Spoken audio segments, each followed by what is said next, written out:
Almost 800 years ago, a military genius came out of Mongolia to conquer half a world. He was the son of Yesugai, leader of a small nomad tribe.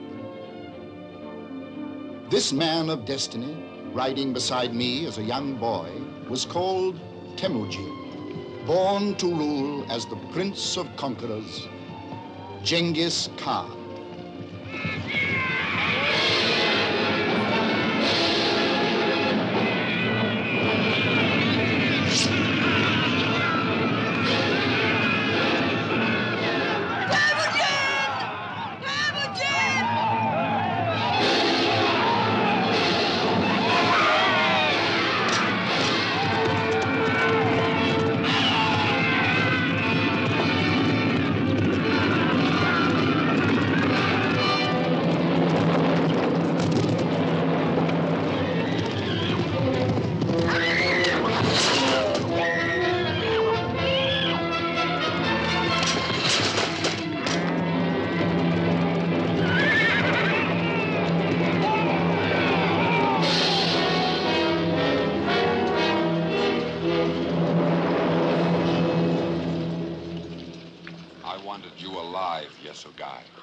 I wanted the chieftains of the other tribes to learn how Jamuga of the Merkits punishes those who trespass on his grazing lands.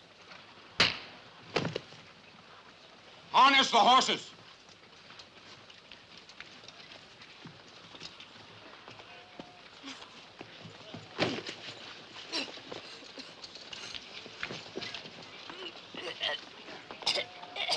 Stay your hand! Hear my words, Lord Jamuga.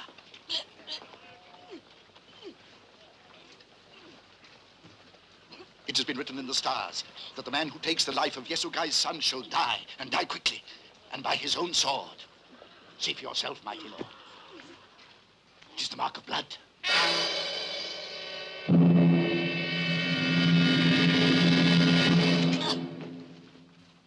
What is he called? Temujin. Man of iron. Then I shall spare him, so that he may witness the death I give his father now.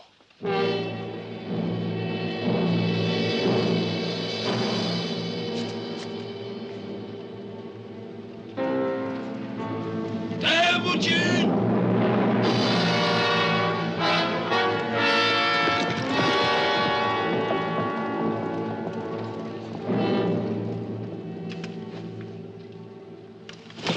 From this day on, you will wear a collar. I will have a chain made to put around your neck.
Come away from him, sister.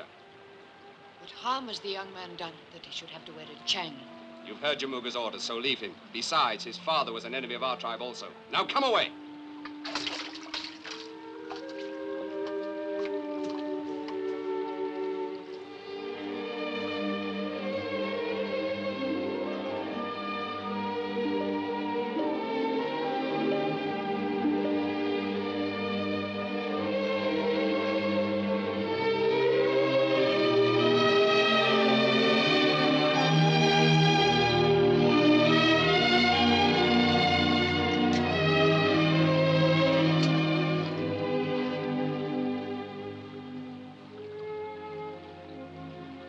What are you called? Temujin. Why have they put that cruel yoke around your neck? What are you called? Botai.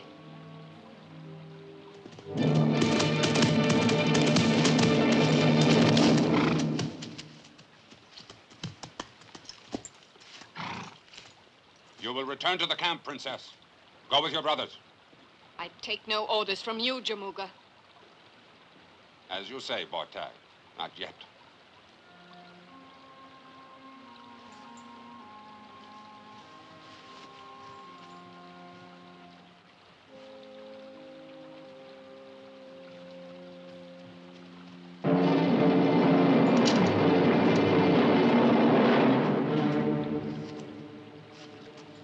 Dogs must be taught to stay in place. Then go.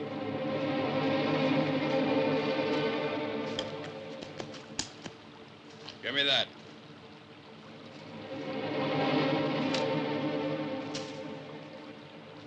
Now then, man of iron.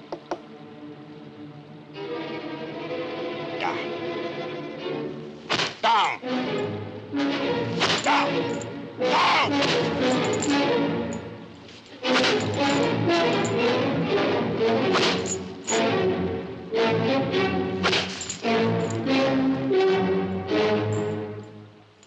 The Lord Jamuga's brave. When a man is yoked.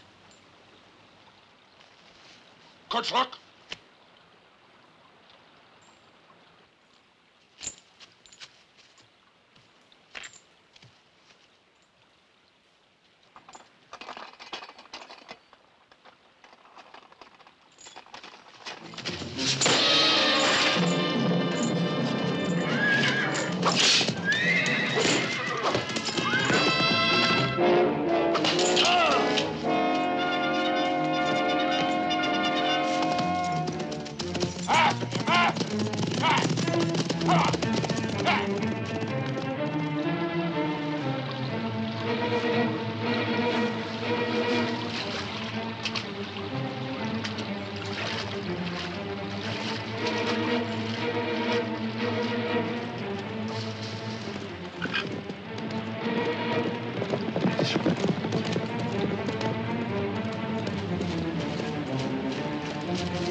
Father Ging.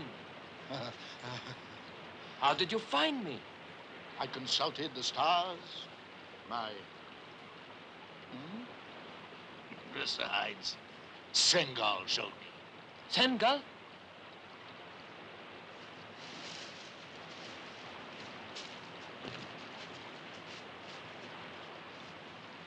If he was able to talk, he'd tell you that he will be with us from now on. You may be chieftain of the smallest tribe of the Mongols. At least it's a start. It's a good start.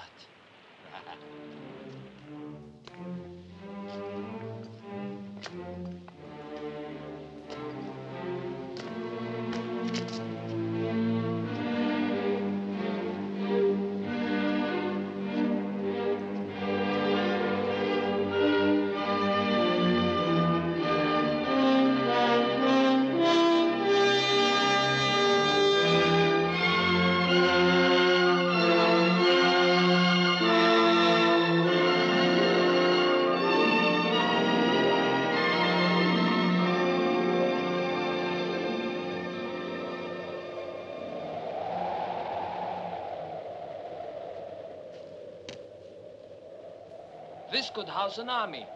How safe are we? The Merkits think that only spirits and ghosts could live up this high. As long as they continue to believe that, we are safe. When they discover the truth, where do we go? East or west? When that time does come, you will decide. But this may help you. Our world is like 3 great circles. Here, to the west, Samarkand and Bokhara, the lands of the Persians. Rich nations who trade with the white-skinned Christians from beyond the desert. And here, to the east? I have not traveled east of the mountains, but I have talked with merchants from the caravans. And they have told me of the Great Walls. And beyond them of the kingdom of China. A land of great cities where people dress in silks. Even the men. And where the merchants go in search of spices and rare woods from the nations beyond the eastern seas. And here in the center? A barren, empty circle where only Mongols live. Why should it be barren and empty when it lies in the heartland between the rich west and the richer east? Because the tribes, like the Merkits, the Salkits, the Tanguts, and others, are too busy fighting amongst themselves. That's why. What if they join together? The only time that Mongols are joined together is in death. You know what you said about this being the smallest tribe in existence? It would be difficult for it to be much smaller. Then we must make it larger.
die by you.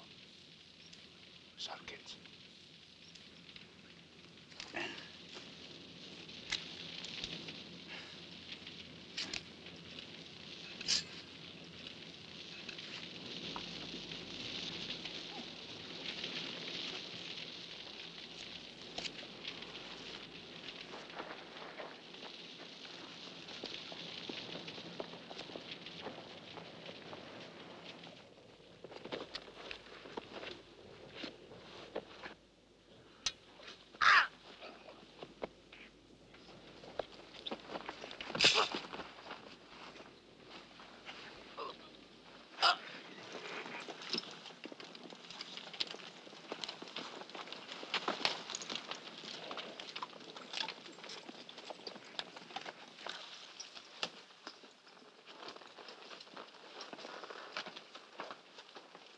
Now shall we see if the spirits of the wind are for us or against us.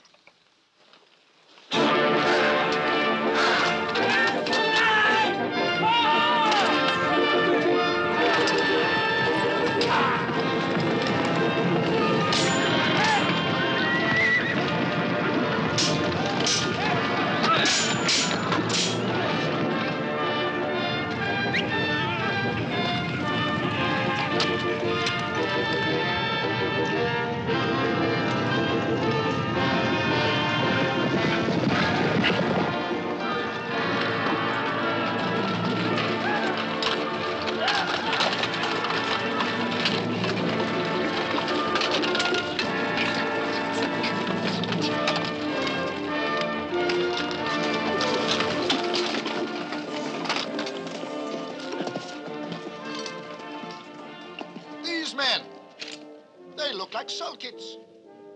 Perhaps because they are Salkits. Sulkits? Riding with you? Yes. Salkits and the Yesugai. Together.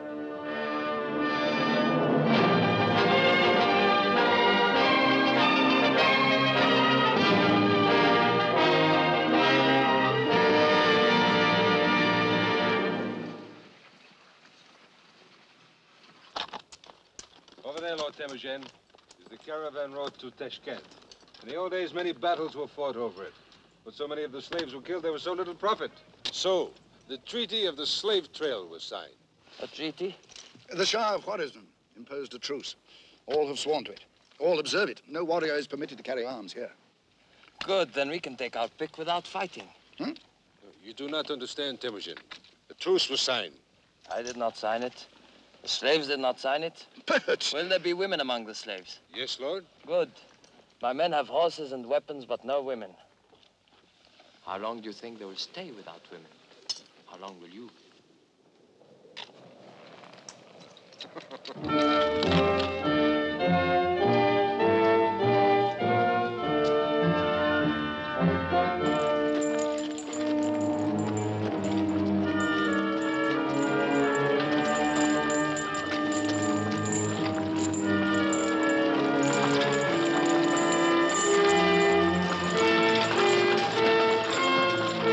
What is the meaning of this? The slave caravan is under the protection of the Shah of Khwarazm himself. Convey the thanks of Lord Temujin to the Shah. Temujin.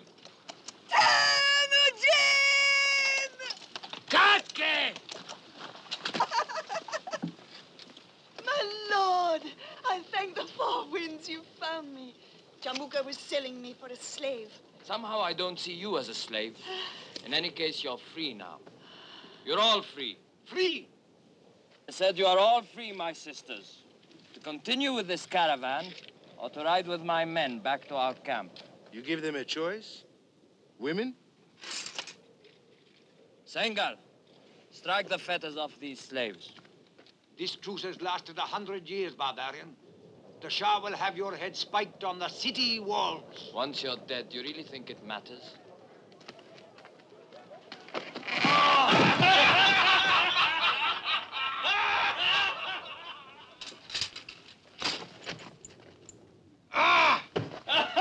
Safe journey to Tashkent, and give our thanks to the Shah!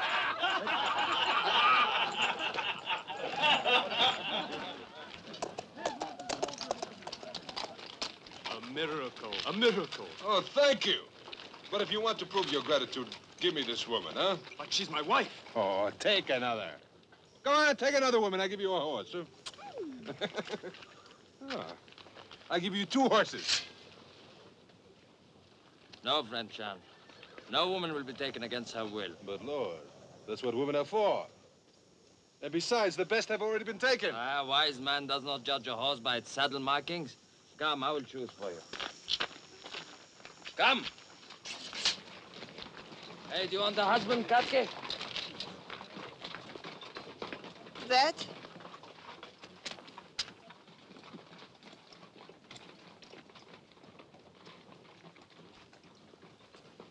That's settled, then. May you have many sons. It's about time you too, my lord, had thoughts of sons. The thoughts I've had in my mind are not for a holy man as you. But give me time.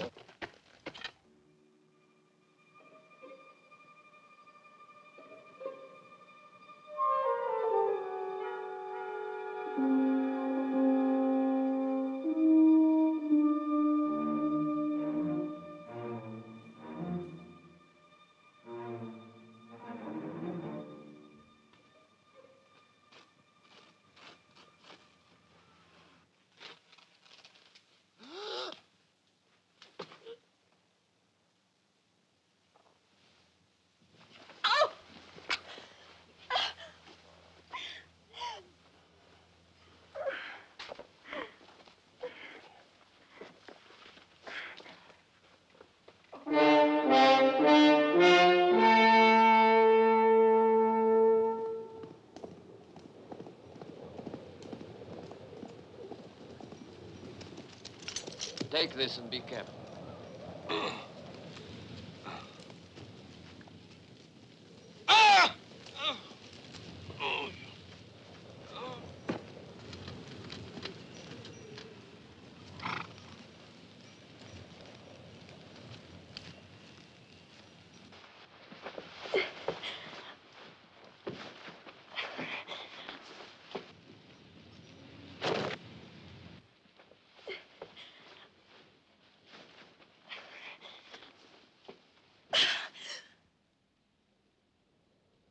Temujin.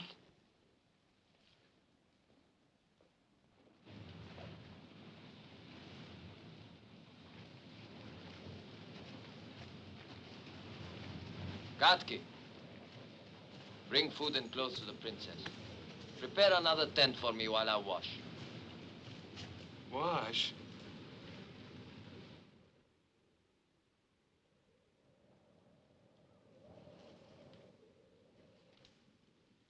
The Lord Temujin, my lady.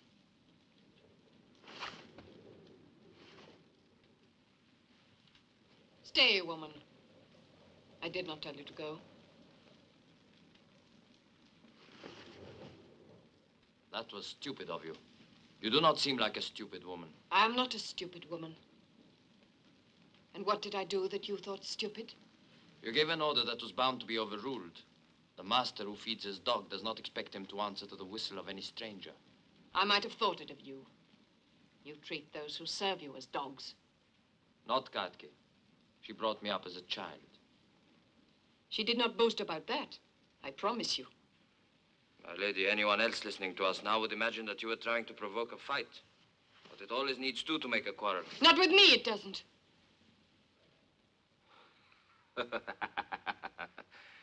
I like a horse with spirit. Horses, dogs, animals, all you ever think of. Can see that was a stupid question. But if it please you, now that you are here, say what it is you came to say. I have said what I came to say, but for this. Deep in my heart, if I search for the truth, I must also say that what drove me most to do what I did was the thought of the rage and anger I have brought to Jamuga. To steal in the night the woman he had chosen to marry.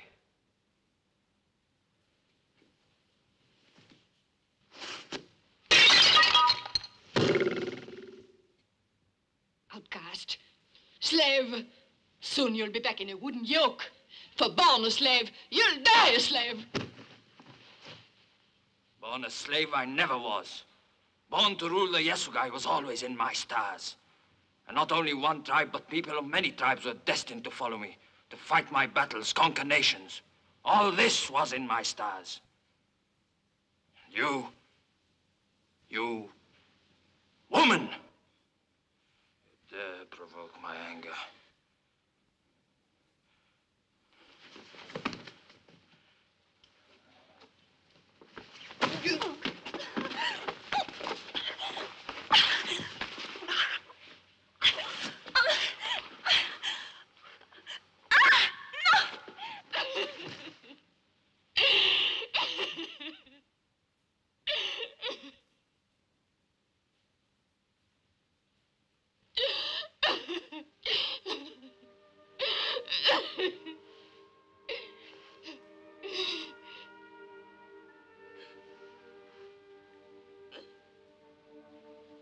Hand is the first thing one gives to another.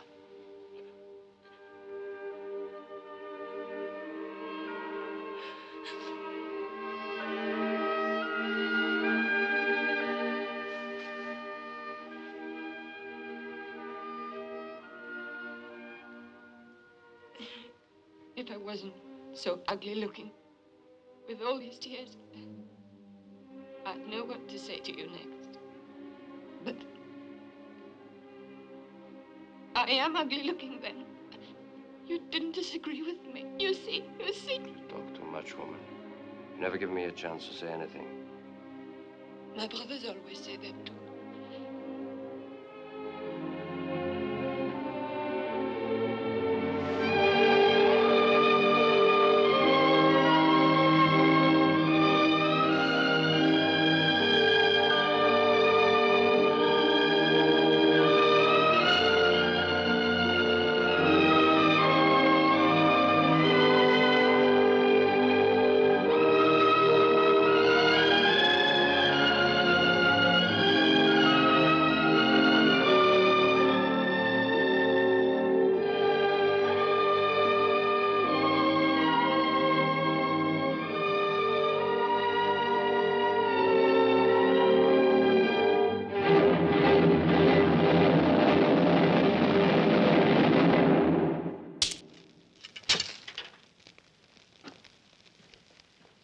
His camp must be near. He knows our every movement. And we know nothing of his. His men appear from nowhere and they disappear like ghosts. Ghosts who will bleed like any ordinary man when they feel their headman's axe. As some of you may do, if you don't bring her back, and soon. To have her stolen out of my own camp. And from under the noses of all of you. From under the noses of her brothers.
This is my eldest brother, Subadai, and Jabai, and Kasa.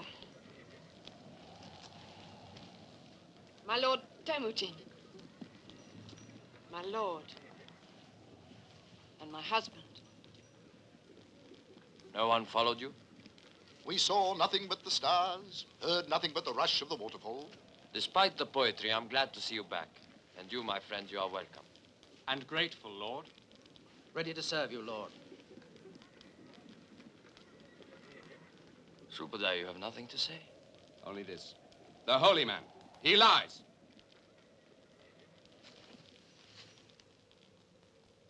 You said?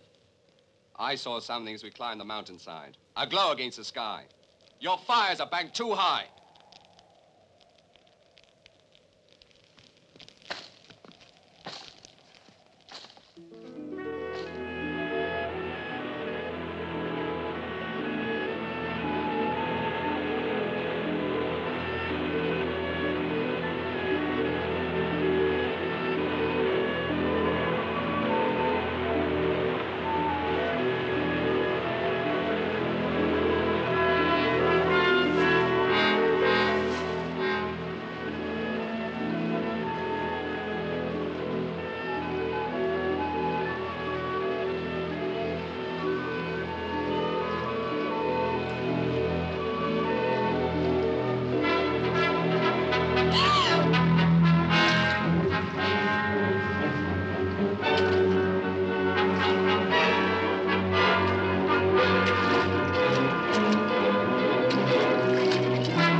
Bean, prepare to move out. Leave all the carts but one. Move on to the east road beyond Jamuga's camp and wait there.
Eugene!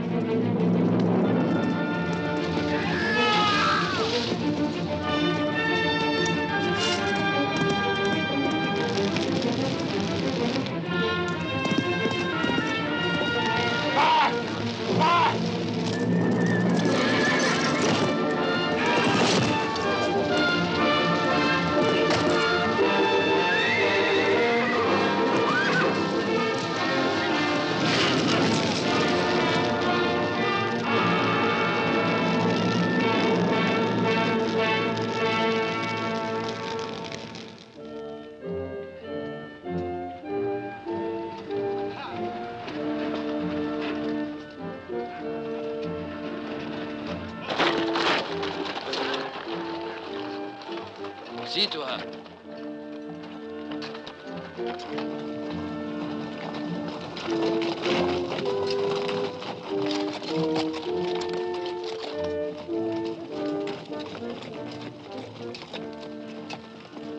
Time is on our side. Be hours before Jamuga can reach the sky camp. He'll have merchants from the lakes to the plains riding to join him. Who can travel faster? A horse that needs little to eat, or 100 who must forage wide? Where do we go? East. We will be across the river before dawn.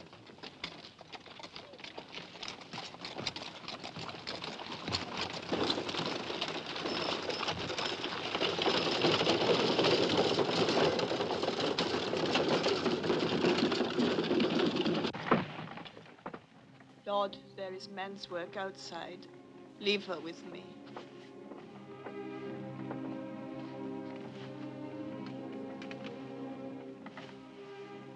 Ote.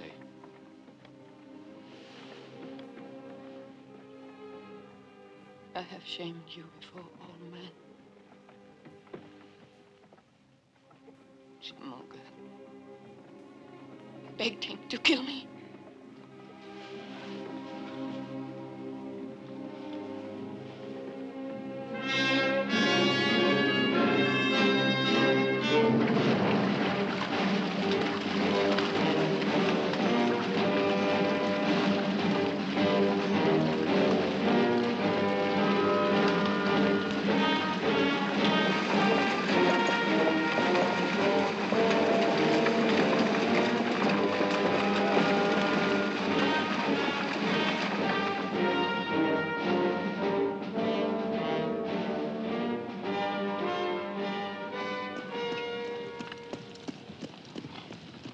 When do we rest, Lord? Not before we are certain Jamuga has given up the chase. Then let us stop and fight. I will say when it is time to fight, not before. But how long do we keep going east, my lord? All through the winter. And if necessary, through next winter. If we keep heading east, we could end up in a land where I've heard they eat dogs. Or it might have been people. According to Geen, it is a land of great wealth. A vast empire built on knowledge, and we must have knowledge.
Greetings, friends.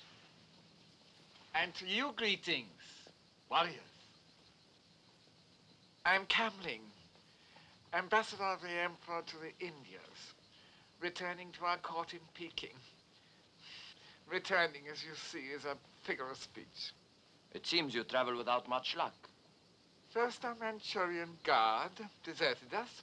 Then the wheel of our cart broke. Then our driver stole our horses and the cattle. Tiring of our company, followed after them. One might say that the winds of fortune are blowing somewhat coldly. You are in dangerous country. We have heard of one Temujin and his horsemen, fierce, violent men. We have no fear for our lives. We bear letters from our emperor. It will be far more profitable to hold us to ransom than to murder us. Why talk of ransom and murder? Sengal! Show them we mean no harm.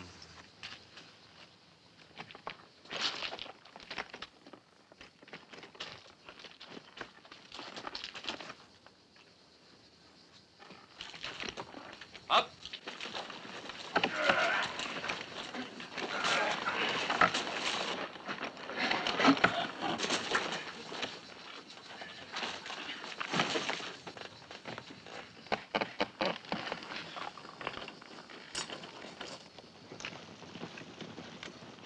We are grateful. If you would tell us what gold you require for your services. Gold, my lord? I'm not a merchant.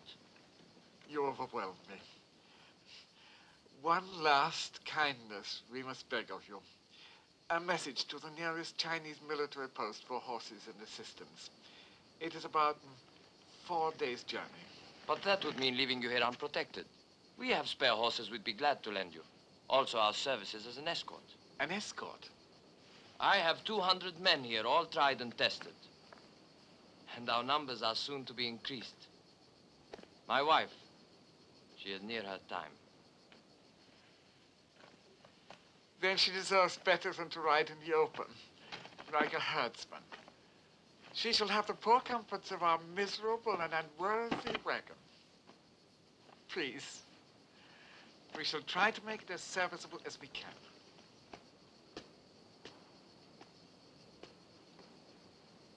Now, this Temujin you spoke of. Have no fear. This is the one column he'll never attack. I have his word for it.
Boy?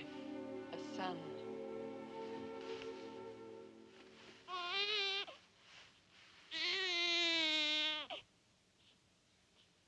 The first child born to the tribe of Yasugai for more than 20 years.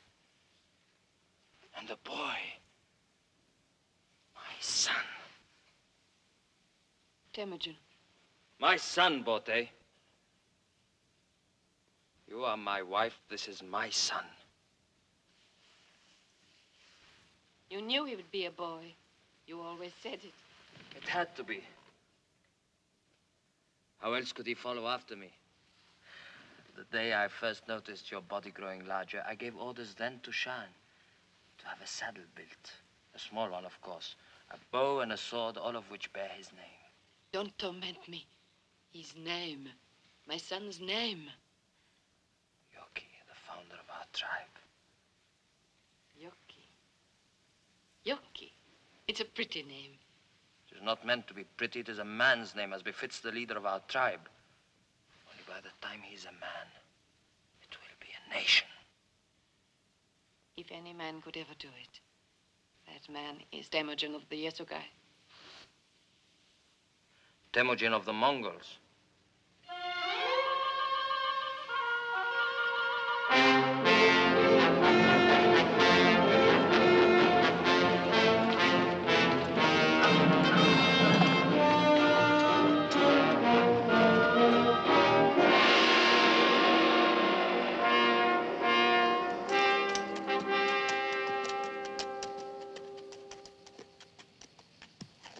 Men who could build this should rule the world.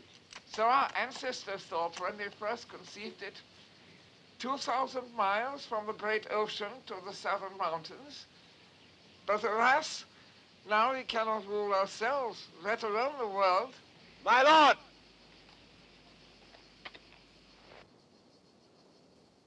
Dear friends, soldiers of the Emperor,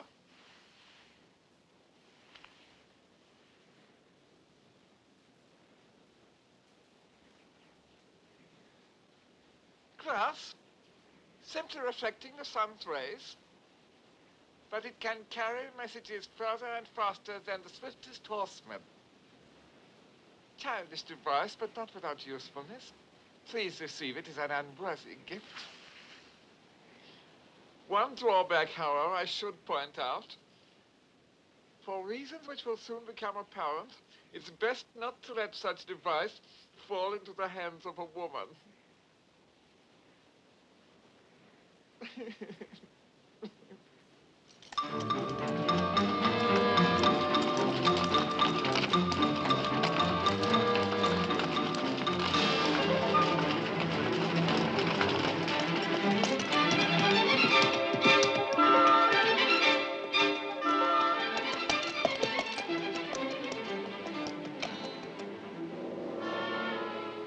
Overfed bears should be no match for wolves.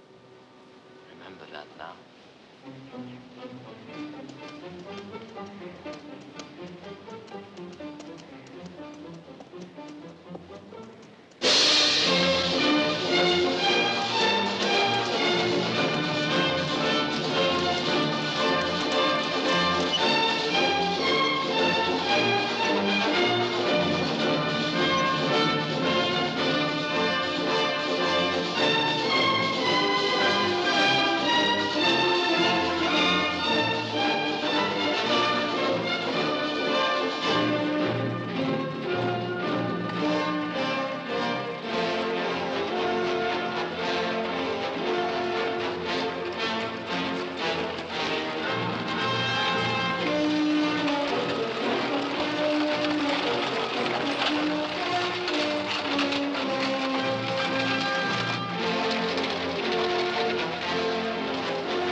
I should ask for an audience with the Emperor. I'm sure it will be arranged. I shall be honored. The Emperor also will be honored.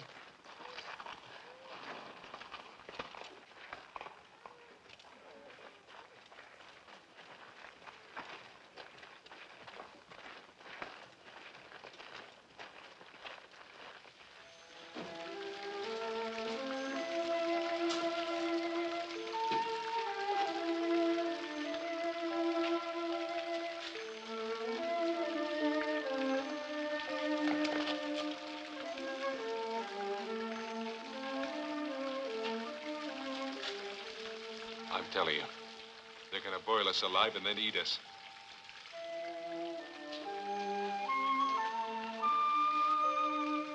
No! They're only going to wash us. Wash? Must be a custom of the country. Why? I don't know, but I don't intend to find out. Well, I do.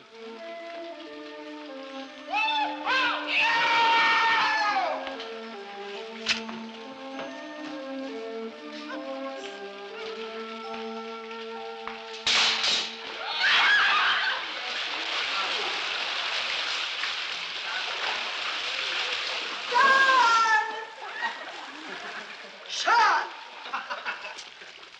I know you're down there. Come out.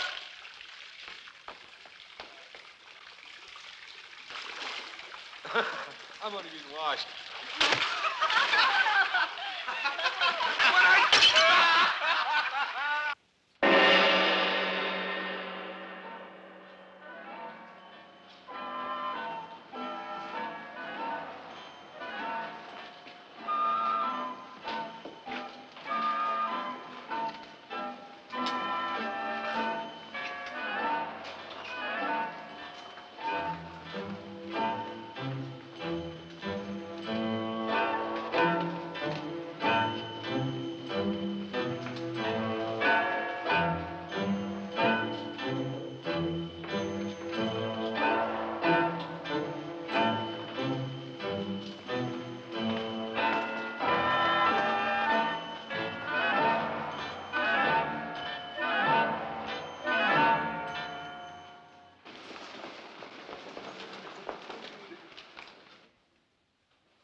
Our ambassador has told us how much he owes to your skill, bravery, and courtesy.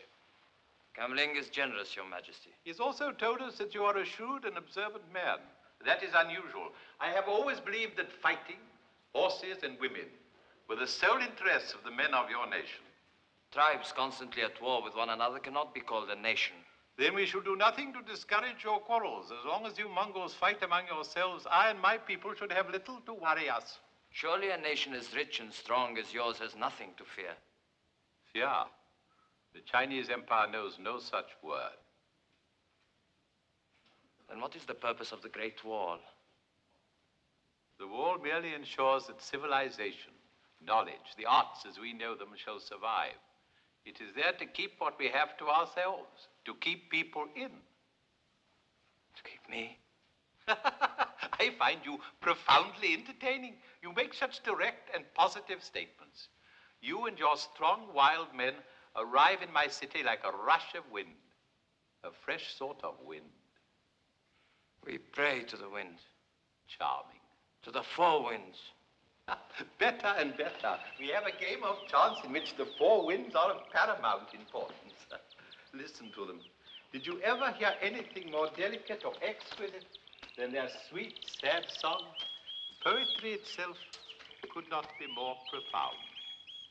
Do you write poetry, Temujin?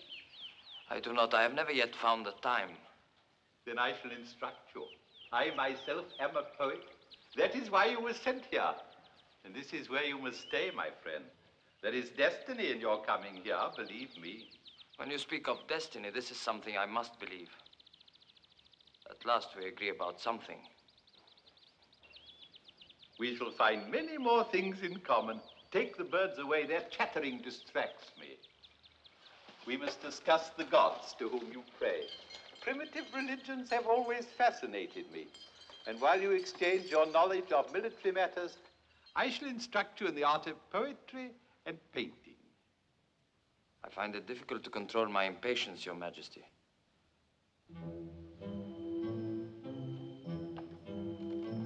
Take it. It grows heavy. The one in white. Have her raise her head. Tonight I am in the summer palace. Have her brought to me at midnight.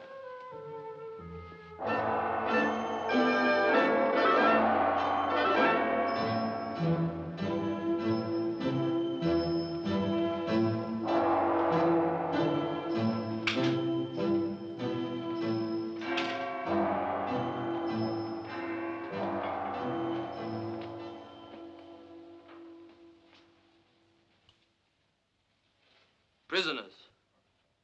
Make no mistake about it. We're prisoners. In an ivory cage, of course.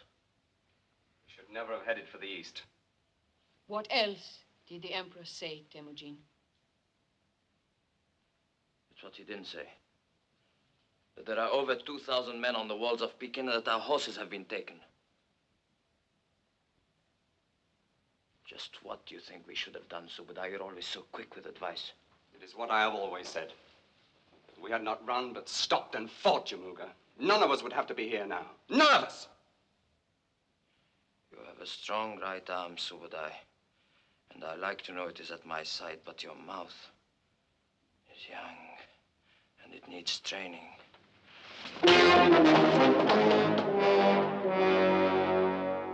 With enough training, my brother, you may yet become my strong right arm, for I have need of another.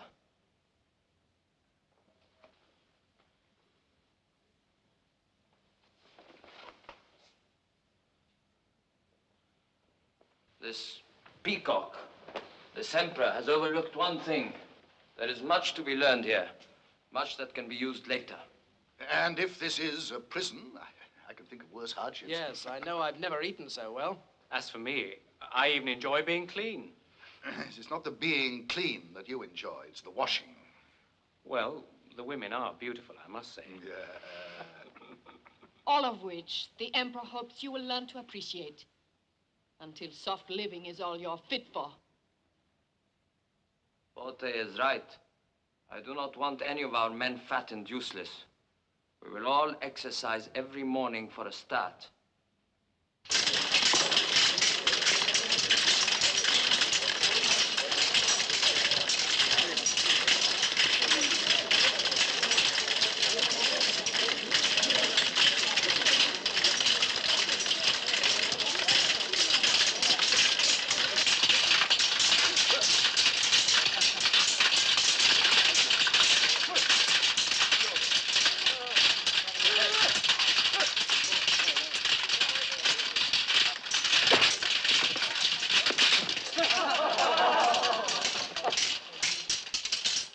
Mongol never leaves his blade. Not unless he's dead. Just a reminder for you to carry. Look, over there! A signal!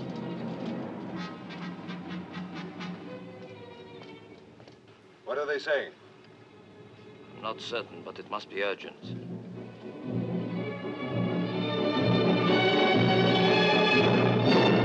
Take the map away. It's not only inaccurate, it's inartistic. Stop them weeping and wailing. I want advice, not pandemonium.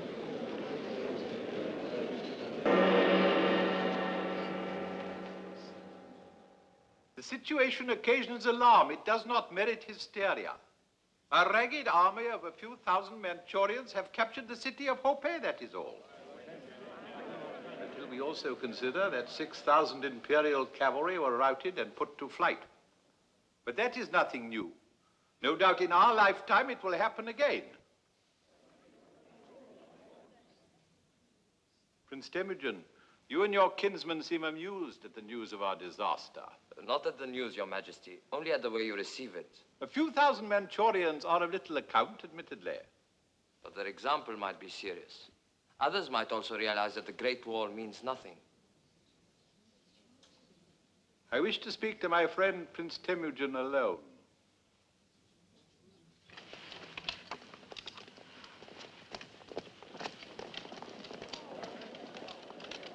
Bring hot wine and tea. And do you stay and keep us company?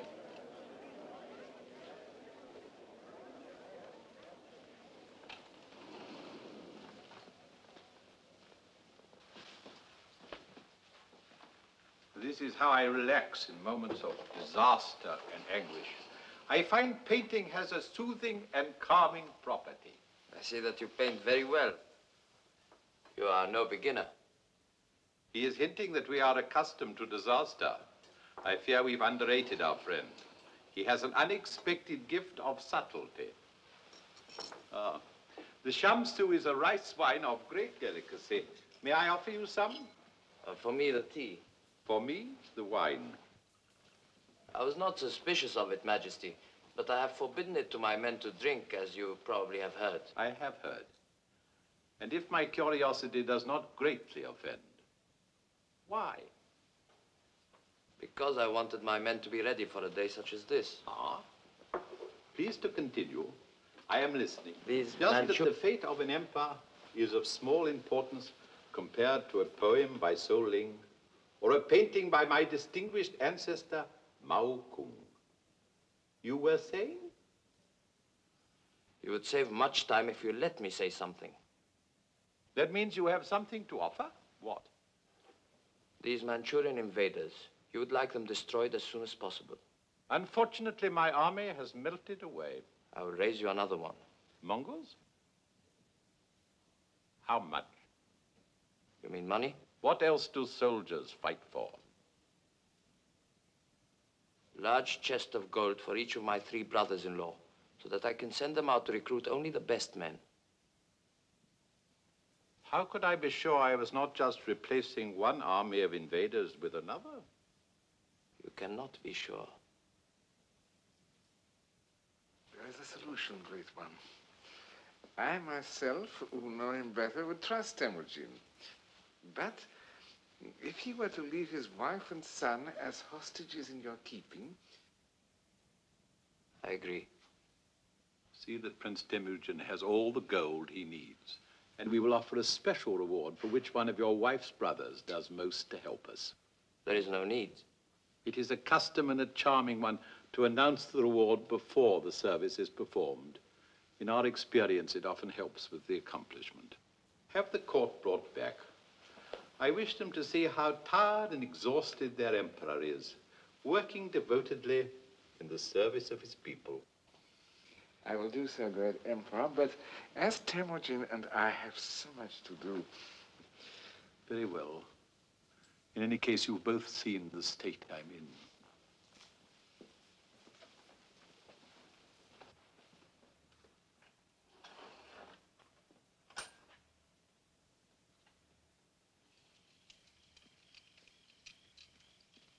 Where's he taking us? The horses are ready. Why can't we be on our way? Because the Emperor wants you to take a memory with you, a vision that will bring you back all the sooner.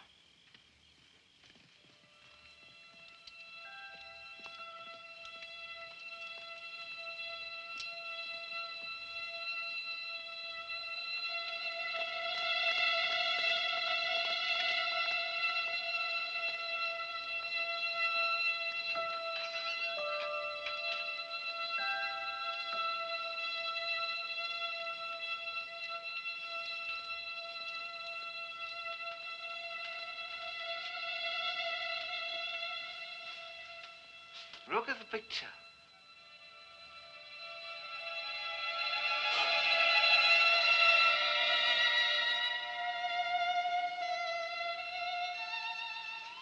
The Princess Chin Yu, Emperor's youngest daughter. Whichever one of you returns with the best company of horsemen, he shall have her. Is there any reason we can't start now?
So would I.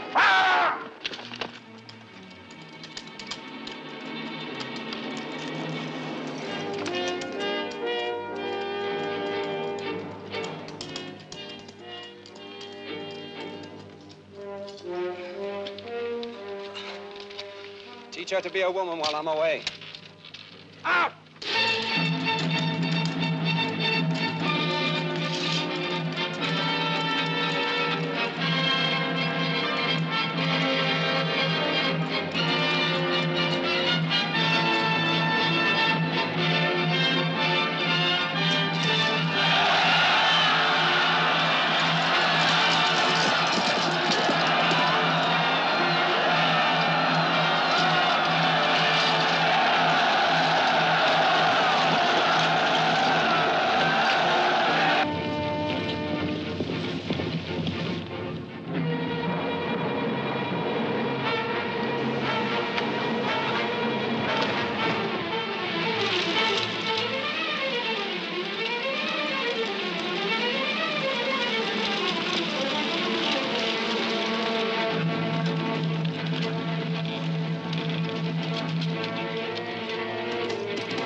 They're less than an hour back.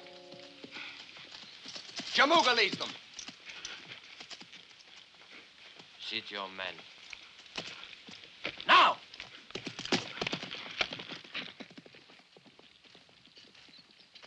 Your troops will lead the attack. Up through there. It is only fitting. We have the honor. You will not attack with any great success. You will then fall back. Retreat?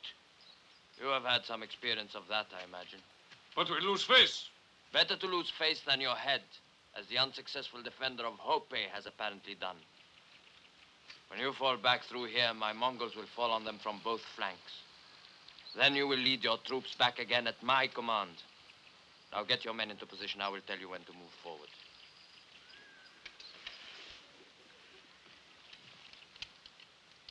Jamuga.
Quick death would be too easy.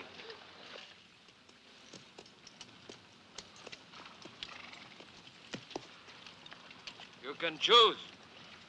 Either you live to follow the banner of Temujin, Or you die with your leaders. Now show them to me. These men who led you into rebellion against your empire.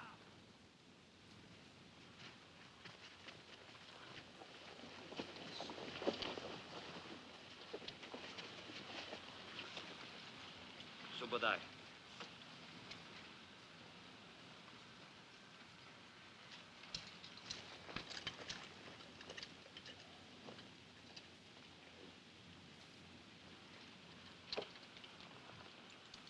Jamuga, you will pray for death. And the chang you wear grows heavier and heavier. And the laughter it brings grows louder and louder. And you, Temujin, will live to regret this day, when you withheld the blade from my neck.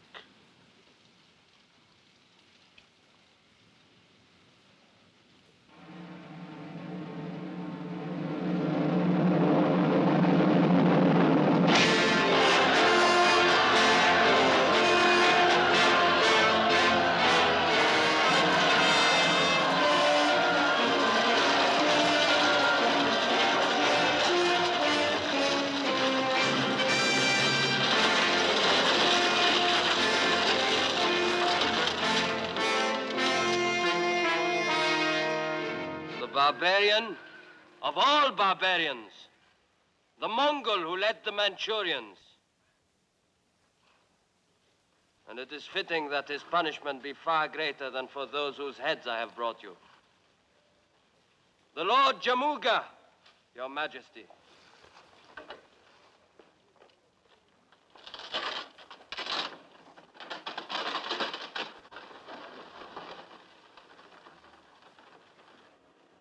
In celebration of the Lord Temujin's great victories over the Manchurian rebel invaders, it is our will that from this day on, he will be called the Prince of Conquerors, the Genghis Khan.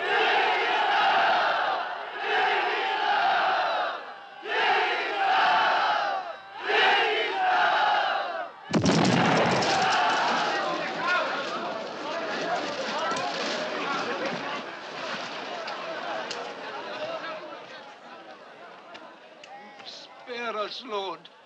We meant it only to be a salute to your victory.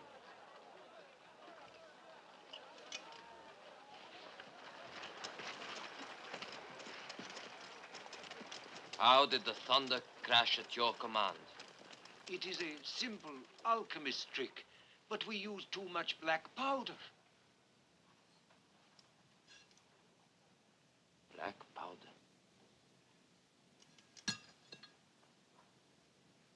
Come to me tonight and bring some of your powder with you.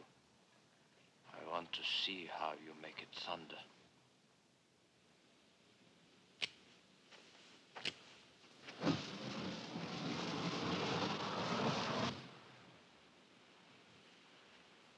They make lightning this time, but no thunder. That is something we've discovered in their experiments. It thunders only when confined in a container. Then it can hurl a stone even further than the longest bow shot. Shall they demonstrate?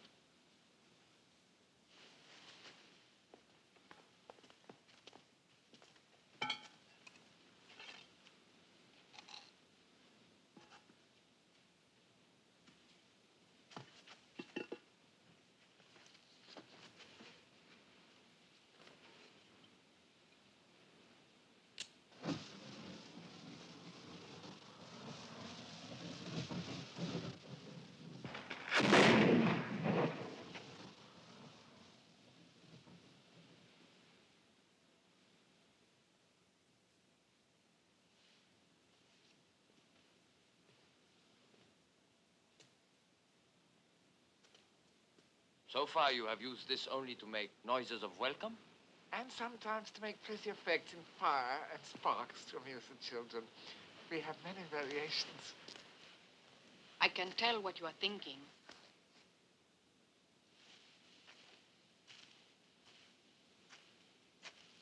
It is your duty, both as a holy man and as a man of wisdom, to profit from all this knowledge.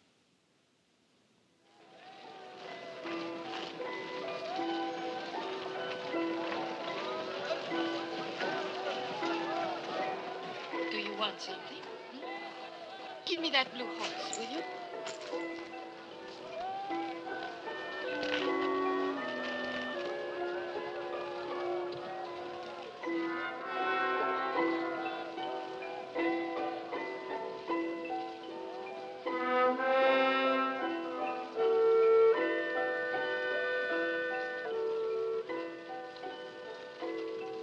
Come, come.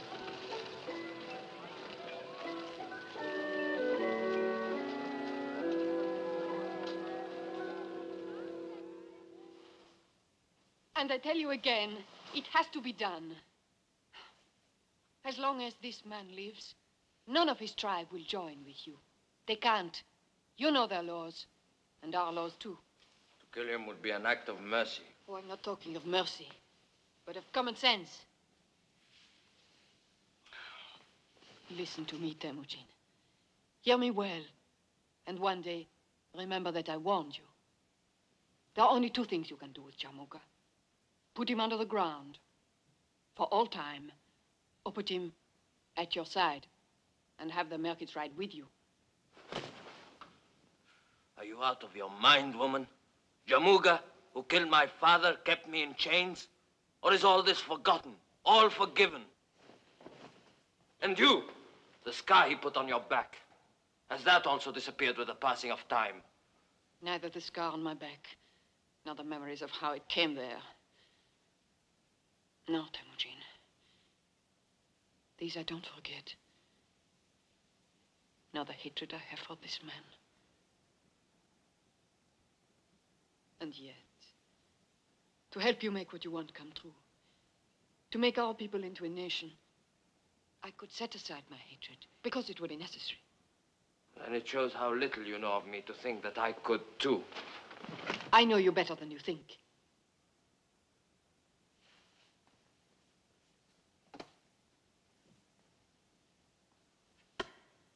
Break it across your knee, Temujin.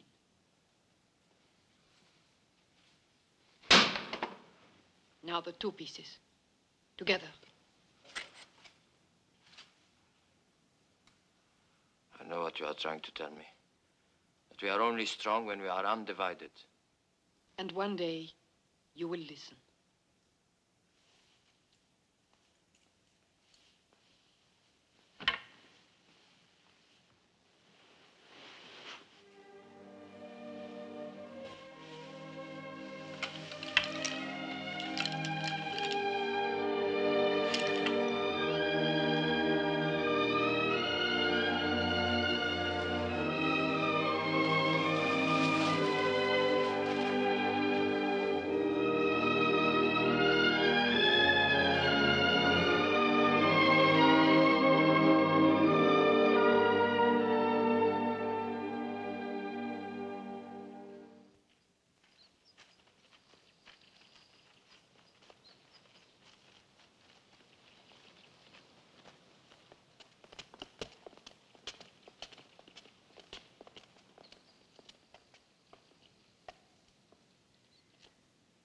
Leave us.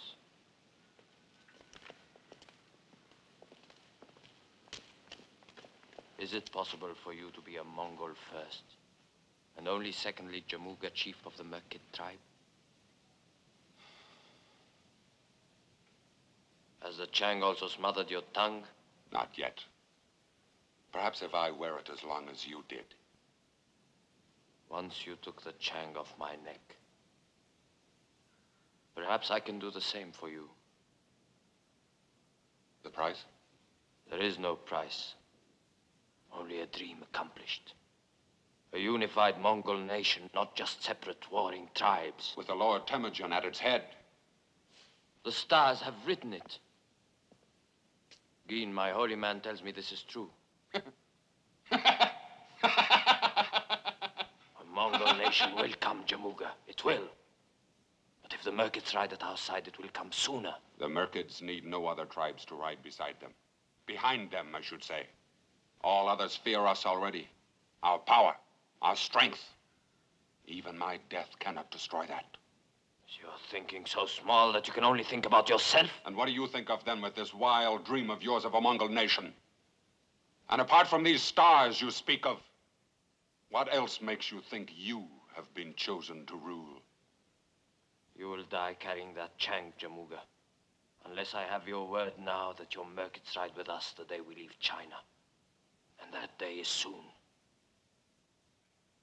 If I were free from this yoke, my hands would still your jackal breath forever. So would I! Put this animal back in his cage.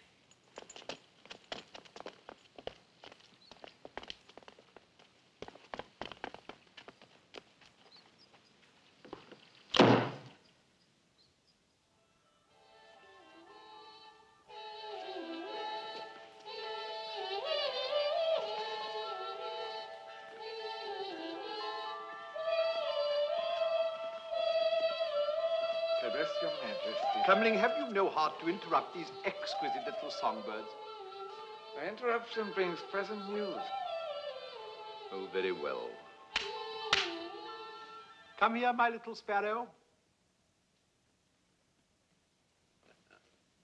Come and sit beside me. Go on, if you must. Genghis Khan has arranged a demonstration tonight for you and your court to thank you for all your kindnesses over the years. Don't tremble, child. Although divine, I'm also human. And as a farewell. Farewell? Did you know about this? They wish to return to their own lands. I cannot allow it. I have told you many times of my dream of a united people. And should it take force to accomplish it, I have the men now. And I have trained them well. And I bought them. And you are my general, Genghis Khan. And their leader. Comling, you are the Khan's friend. Not his only one, I hasten to add. Do you reason with him for his own good? The Emperor wants to remind you of your first meeting, what then was said.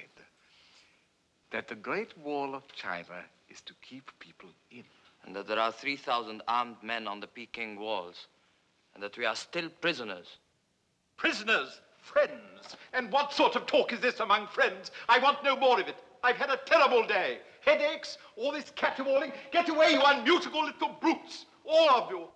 And now this talk of leaving me. You've cut me to the heart. That was not my intention, I assure you. I knew you would do nothing to hurt me. But my demonstration? There's no reason to abandon it. We have another saying, another way of suggesting you make the best of things. It's very apt. Better to light one candle than to curse the darkness. As you say, very apt.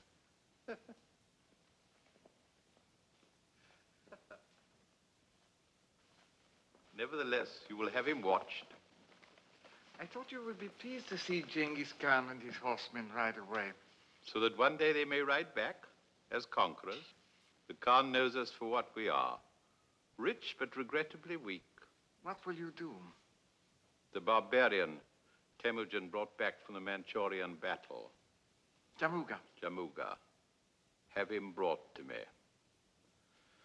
In secret.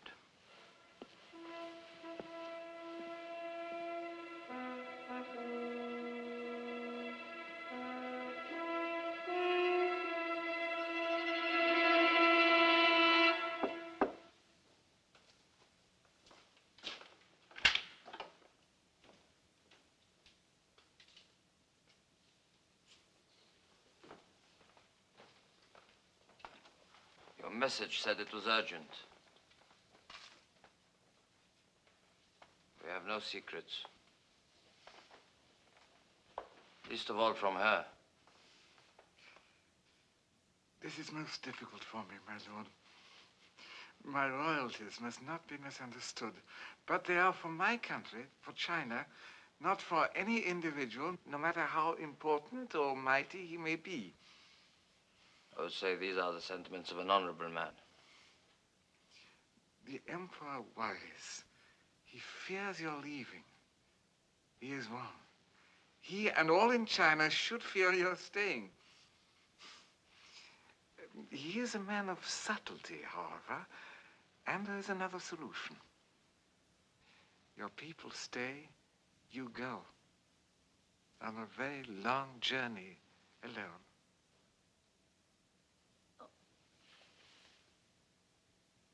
You express yourself beautifully.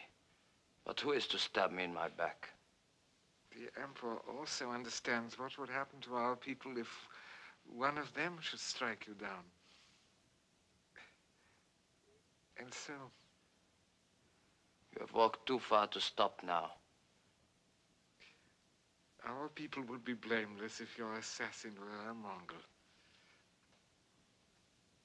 A Merkit. Jamuga. Bring him here. It would be better if I were not present. You will stay, my friend. You will stay.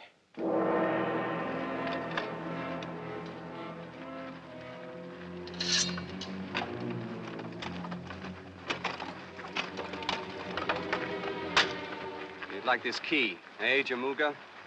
Why not? With the Chang off, you might have had a chance to save your right arm. Assassin! Cut him down.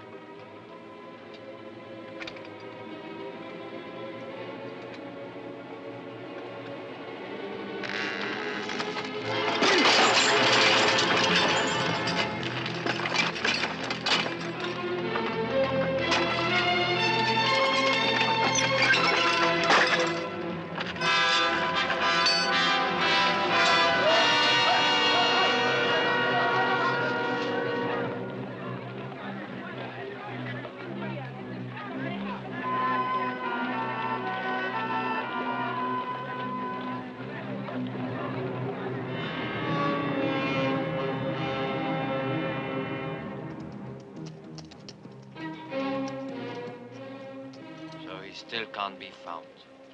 The one man who can gather all the Merkits against us. The one man! Call off your men. Get them ready for tonight's celebrations. With Jamuga still at large? He will do nothing now. His own escape is more important to him than my life. And no more failures this time, Subudai. Our plan for tonight must meet with success. I'm sorry you will miss tonight's celebrations. Perhaps you can see some of the fireworks from here.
Amazing, the ingenuity of the human mind.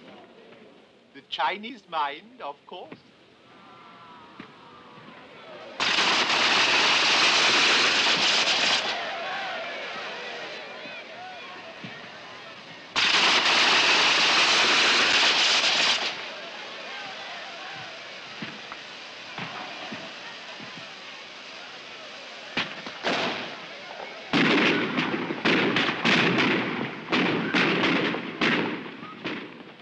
You are a true artist, Prince Temujin. I knew it from the first day. My profound felicitations. And now for our final display. Final? Perhaps you would like to set it off. It would be an honor.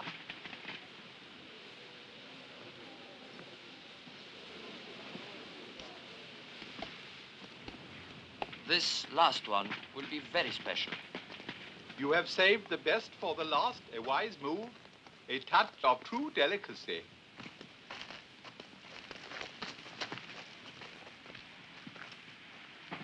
As you yourself said, better to light one candle than to curse the darkness.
This will be our camp.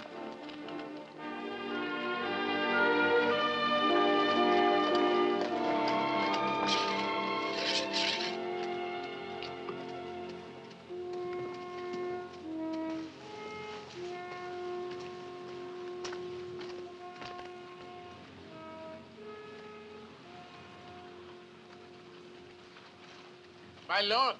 Here.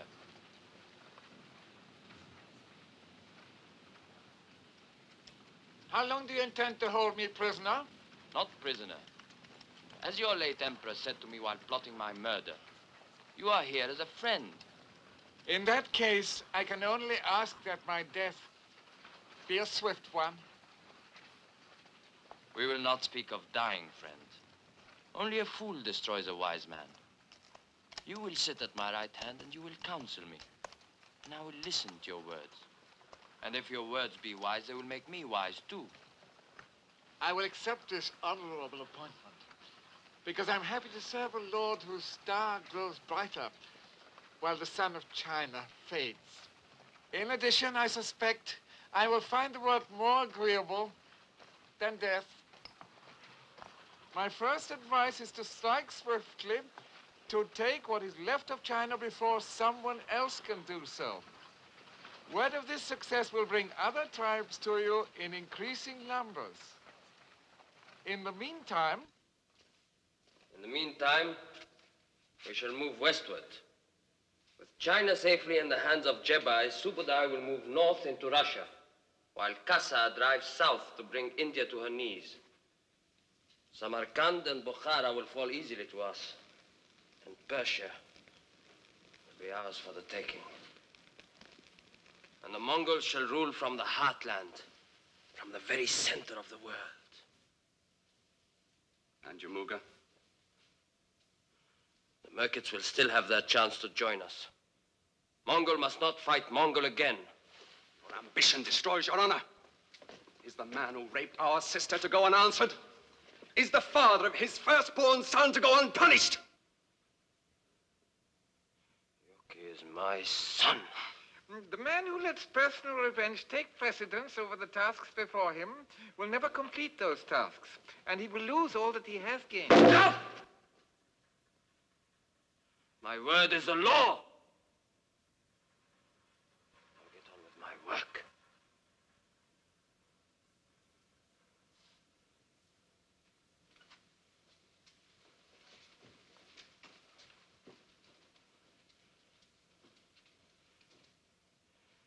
Subudai is a small man. They're all small men. Why are there no men of stature?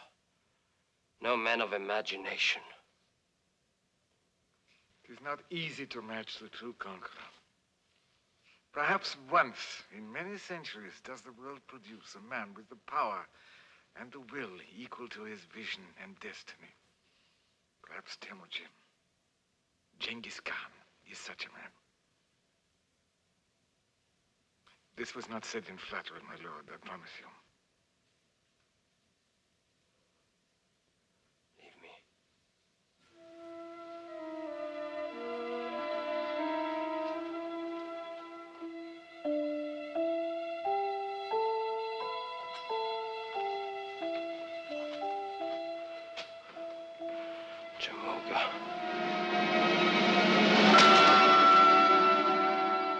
In the next few years, the Mongol hordes of Genghis Khan seized all of China north of the Yellow River, carved its way across the Ural Mountains into Russia, and plunged southward across the borders of India.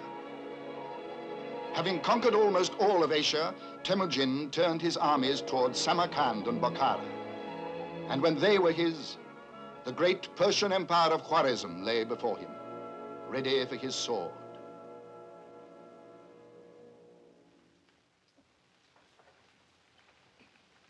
Come now, Jamuga. You are an old general. You know very well that even if I agreed to join forces with you, you could never hope to defeat this this Khan. No one else has. No one else has an army equal in strength to our combined forces. We will be more than enough to slaughter him. I have no desire for slaughter. Lamb is for slaughter. This meat is very sweet and succulent. No, I hear more and more men flock to his banner every day. Defeated men, weaklings, the first to run in battle. But I have not offended him. He has offended you. Years ago, that caravan on the slave trail. His violation of the treaty. Oh, that was when... That was when the supply from the east was cut off. No spices, no jewels, no women. And remember this. Your country lies directly in his path. Your only hope of saving Khwarezm, of saving yourself, is to align yourself with me.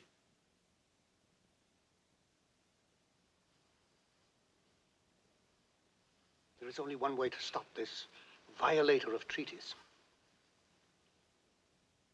You and I will ride together against this Genghis Khan. We will crush this wolf, this thirster after blood, this corrupt defiler of women, this scavenger.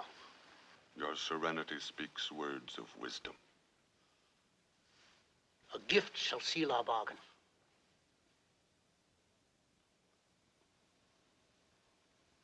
One of my daughters?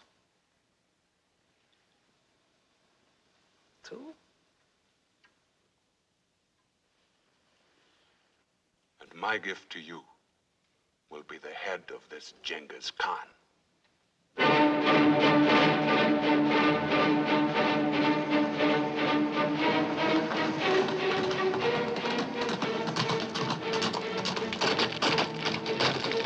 The armies armies of the Shah and Jammuga are joined and on the march. They have already crossed the Alu River. Then the time is here, finally.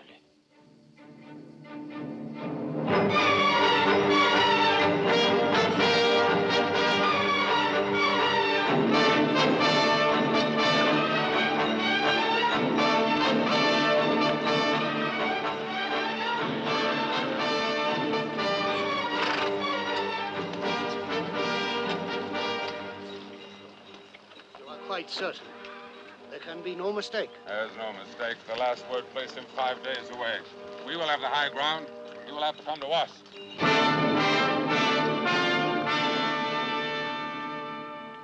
We will have the high ground, you said. They will have to come to us, you said. Are they not doing so? An emissary with a white flag. Well, somehow I do not feel they've come to surrender. Not with Genghis Khan holding the high ground, but with our troops outnumbered. Are you suggesting that we surrender, then? I'm suggesting nothing. I'm only regretting the fact that I allowed myself to be dragged into this foolish and obviously risky adventure. To conquer, one has to take risks. At my age, I do not need to take risks. If I survive this day, it will have taught me a lesson. That a man can be too clever. Your words mean more than they say. I had hoped to see Mongol kill Mongol, and so wipe themselves out, and rid Khwarazm from all danger. Instead of which? I find myself on an uncomfortable horse in a drafty place and in a very dangerous situation. Well, perhaps this emissary brings good news. I bear greetings from the Genghis Khan to the Lord Jammuga. Greetings. And I thank you deeply for observing my flag of truce. The Lord Genghis Khan would wish to talk with the Lord Jammuga. Talk? What would we have to talk about? I'm only the humble emissary sent to arrange a meeting. There will be no meeting, no talk. Does the Lord Jammuga fear the spoken word? Tell this jackal you obey. My talking is done with a lance or a sword. I repeat, does the Lord Jammuga fear the spoken word? And these spoken words are to take place in the center of his camp? The Genghis Khan will ride forward with an escort of 6, then finally alone. The same privilege is yours. Can he be trusted? The word of the Lord Genghis Khan can always be trusted. I trust him enough to remain here as hostage until you return. Then let it be so.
It is only fitting that you have come back to your own land, to die.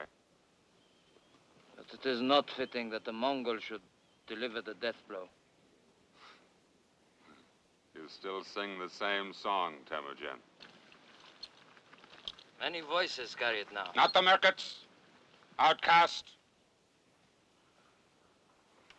I asked for this meeting in the hope that Mongol would not shed Mongol blood. Also that you might still join with me to spread the name of the Mongol nation.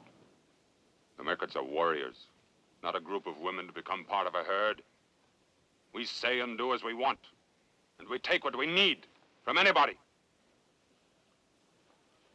I promise you this, Jamuga. The Merkits will ride as part of the Mongol nation, or their land will be razed to the ground. Raised so that not even a lame horse would stumble walking across it.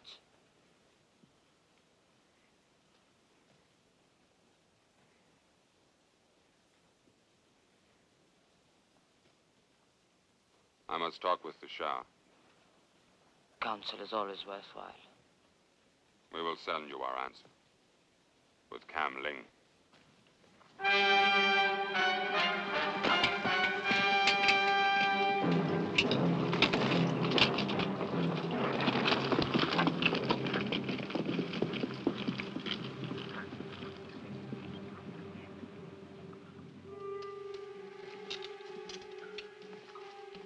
And the men grow impatient, my lord. Better that than the spilling of Mongol blood.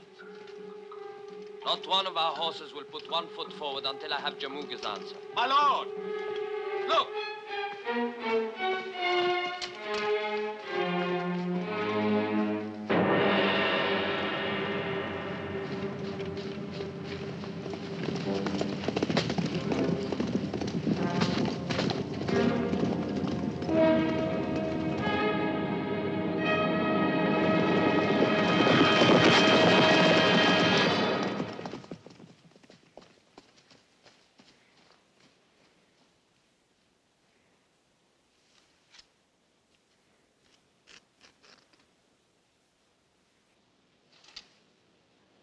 Kam Ling.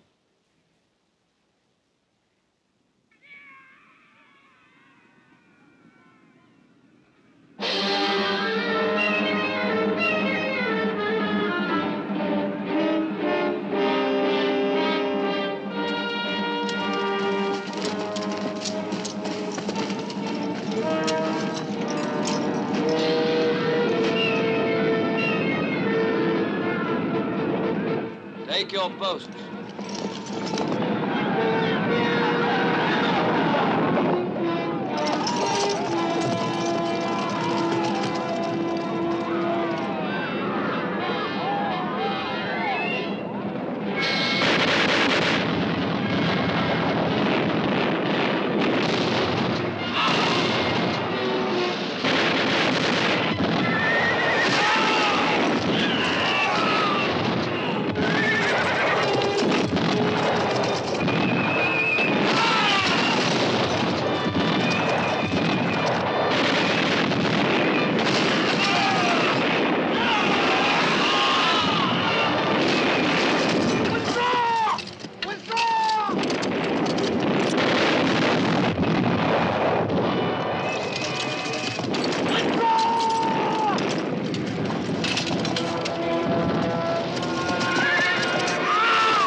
Get them back! I have no desire for slaughter. Retreat!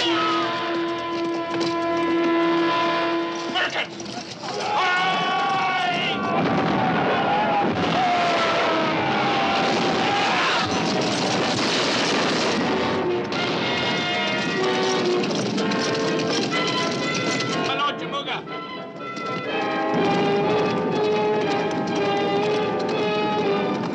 Take the left flank! With me!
of you!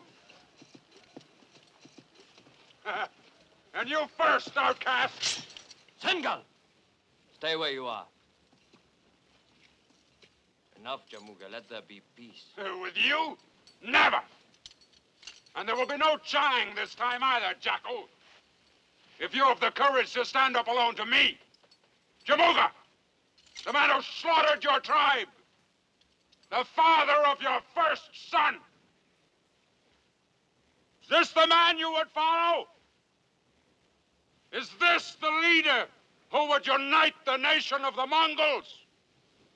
You have passed your own sentence. The Mongol jewel? And when you are dead, Jamuga, your men will ride with mine.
Untie any prisoners.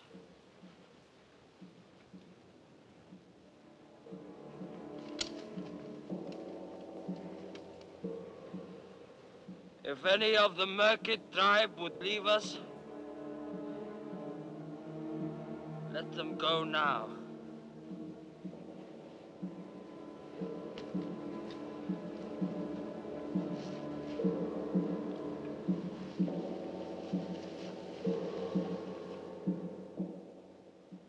I've lived to see it.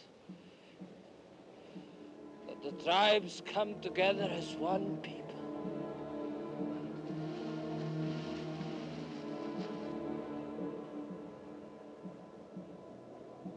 But it is my sons who will make our nation great.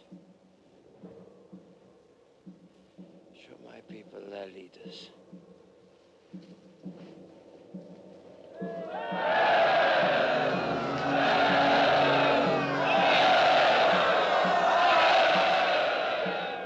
And until they are old enough to lead, it is my wife and her 2 brothers who shall speak for them, shall guide them to walk straight.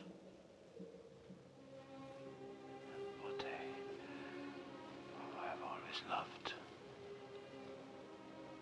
Turn me towards the wind.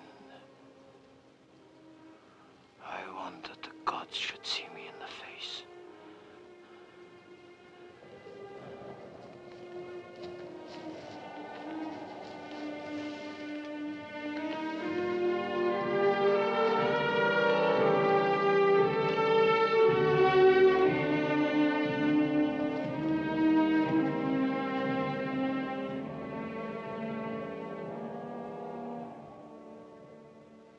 Many tears, but not one tear from you. There will be many years for weeping. I want you to see me. As you have always.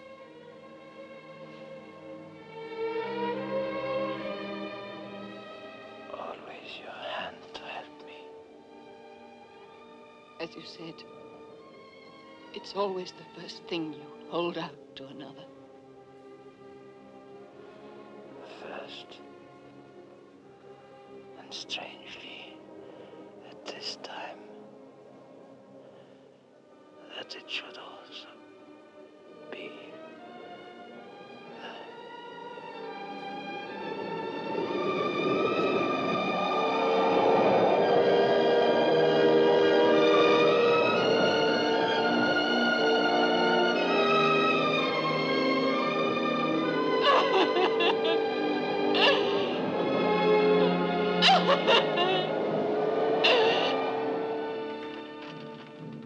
And so it was that Temujin, the Genghis Khan, was dead.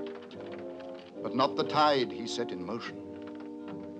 His dream conquered even after death.